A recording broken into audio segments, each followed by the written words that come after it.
Алматыда қайта жөндеуден өтетін Достық даңғылында жүргіншілерге бар жағдай жасалады. Сондай-ақ қаланың картасы бейнеленген заманауи құрғақ 3 субұрқақ іске қосылады. Ал құрылыс кезінде халыққа ыңғайлы болу үшін алдымен көшенің бір беті, кейін келесі жасалады. Жөнделетін даңғылда тағы қандай өзгерістер орын алады? Тілші Жадыра Омаржан көшенің болашақта жаңа кейпі қандай болатынын көріп келді. Алматыдағы Достық даңғылын жөндеу жобасы осыдан 2 жыл бұрын жасалған. Дегенмен биыл оған бірнеше өзгерістер мен толықтырулар енгізілді. Басты мақсат жүргіншілерге барынша жайлы жағдай жасау. Сонымен қайта жаңғырту кезінде Достық даңғылы бойында 3 құрғақ субұрқақ іске қосылатын болды. Оның қатарында ерекше дизайны мен көпті тәнті ететін фонтан да бар. Қаланың көркін ашатын онда Алматы картасы мен мыңжылдыққа орай мың ағыс көкке атқылайтын субұрқақ та пайда болады. Достық қорғанғазы бойында ол мыңжылдықтың фонтан субұрқақ болайым деп жатыр.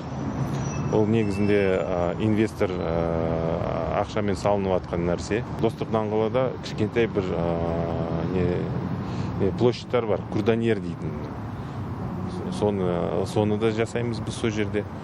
Одан кейін мал архитектурный формалар жаңадан қойылады сол жаққа. Жаңа ағаштар енгізіледі. Алматыда қайта жөндеуден өтетін Достық даңғылында жаяу жүргіншілерге басымдық берілетіні көпті қуантты. Сөздерінше осыған дейін жаңартылған көшелер көңілдерінен шыққан. Иә, жиі қыдырамыз, көп жаяу жүреміз, әсіресе Панфилов көшесінде, Арбаттың бойында. Достық көшесін жаңартса біз жиі келетін едік, себебі ол бізге өте ыңғайлы. Мне нравится очень.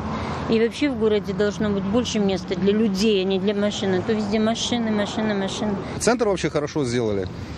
Я доволен, например, у меня нет претензий. Жалпы жасалатын даңғылда көше шамдары, орындық және қоқыс жәшіктер орнатылады. Біршама аумақ көгалдандырылады. Айта кетейік, құрылыс жұмыстары маусым айының ортасында басталып, күзде аяқталады. Мамандар құрылыс кезінде арнайы тақтайша орнатып, халықтың жолдан қауіпсіз өтуіне жағдайды жасап қоймақ. Жадыра Омаржан, Мұрат Тайжан, Влад Шишко, Алматы телеарнасы.